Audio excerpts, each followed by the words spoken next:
सबको मर्द वो हैं जो जमाने को बदल देते हैं। मैं निवेदन करूंगा administrative secretary department of public grievances Shri Ejaz Asad ji से कि वो मुख्य अतिथि माननीय उपराज्यपाल श्री मनोज सिन्हा जी को सम्मानित करें।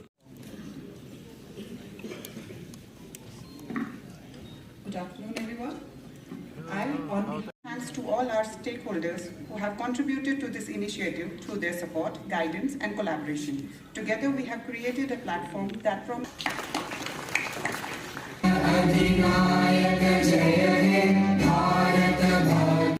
फिर वो घूमते घामते वहाँ बेसिक शिक्षा अधिकारी होता है जो प्राइमरी एजुकेशन।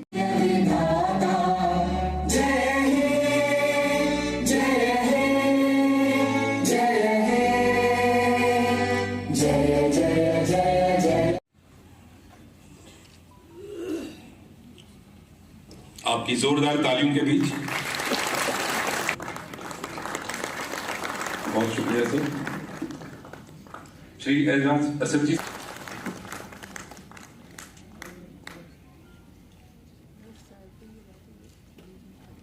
बहुत शुक्रिया। श्री अटल डुल्लू जी को भेंट पेश करें।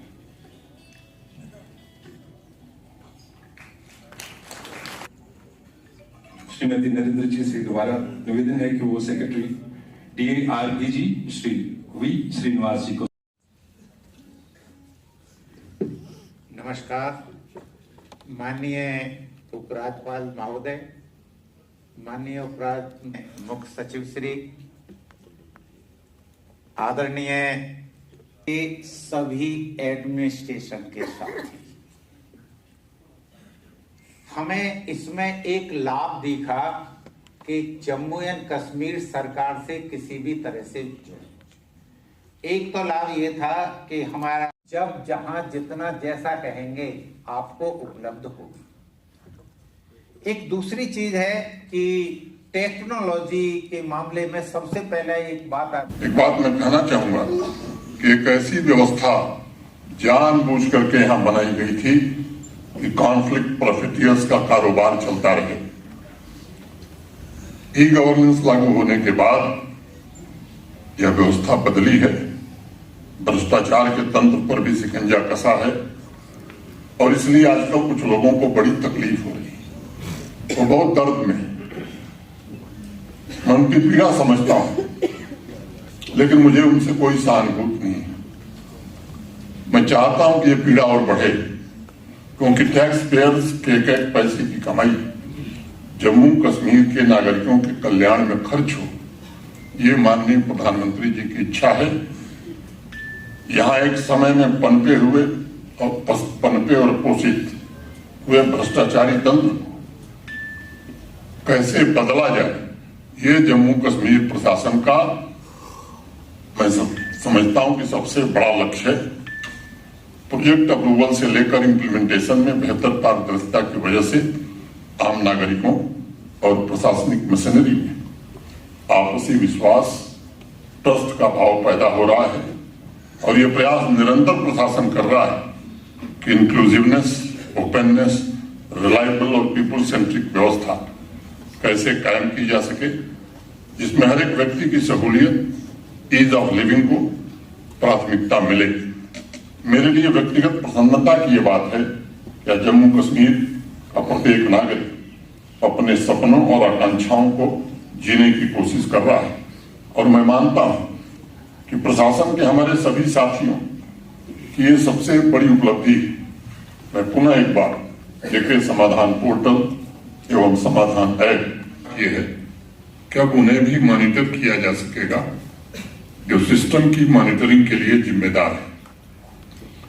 इस दृष्टिकोण से देखा जाए तो जेके समाधान नागरिकों को एम्पावर करेगा, एडवांस मॉनिटरिंग तथा एनालिटिकल कैपेबिलिटी के द्वारा गवर्नेंस में काफी सुधार लाए। संबंधित नीतिगत निर्णय लेने में बिना किसी भेदभाव के समाज के हर एक वर्ग की आवाज सुनी जा सकेगी। गांव देहात में कहावत कही जाती है कि रात भर बारिश हो रही हो, लेकिन अगर बाल्टी उल्टी पड़ी हो तब एक बूंद जल भी उसमें संचय नहीं होता है। उस बाल्टी के लिए बारिश का कोई अर्थ नहीं होगा।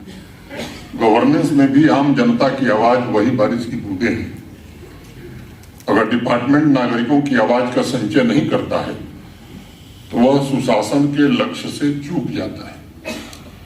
और इसलिए मैं बार बार कहता भी हूं और मानता भी हूं कि गवर्नेंस में जनता की आवाज सुनना सबसे महत्वपूर्ण एस्पेक्ट है और प्रशासनिक अधिकारियों के लिए मैं समझता हूं यह सबसे महत्वपूर्ण स्किल भी है। आम नागरिकों की आवाज सुनना, उनके मुताबिक कार्रवाई करना और अपने काम पर आधारित फीडबैक के लिए तैयार करने का मतलब है कि आपके भीतर एडमिनिस्ट्रेटिव लीडरशिप कैपेसिटी भी विकसित हो रही है। आप कागजों के पीछे छिपे सपनों और मानवीय संवेदनाओं को भी पढ़ पा रहे हैं और समझ पा रहे हैं। नागरिकों की शिकायतों और उनके फीडबैक को सुनने से पता चलता है कि आप उनकी बातों की चिंता करते हैं, परवाह करते हैं और उनकी आकांक्षाओं को पूरा करने का जज्बा भी रखते हैं। डिजिटल एरा में विभिन्न मैकेनिज्म द्वारा नागरिकों से सीधा संवाद और उनकी समस्याओं को सुलझाने की प्रक्रिया प्रशासनिक नेतृत्व के लिए मौलिक है, जिससे विश्वास का माहौल बनाने तथा ग्राउंड रियलिटी को समझने में भी मदद मिलती है। और इस लक्ष्य में जेके समाधान पोर्टल एवं समाधान ऐप मैं मानता हूं कि बहुत ही कारगर इंस्ट्रूमेंट साबित होगा।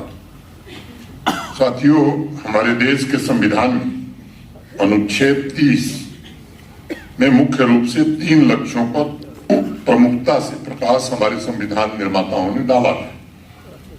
पहला लोकहित, दूसरा लोक कल्याण और तीसरा था लोक उन्नति, वेलफेयर, प्रॉस्पेरिटी एंड प्रोग्रेस। यह प्रशासन की सबसे बड़ी जिम्मेदारी है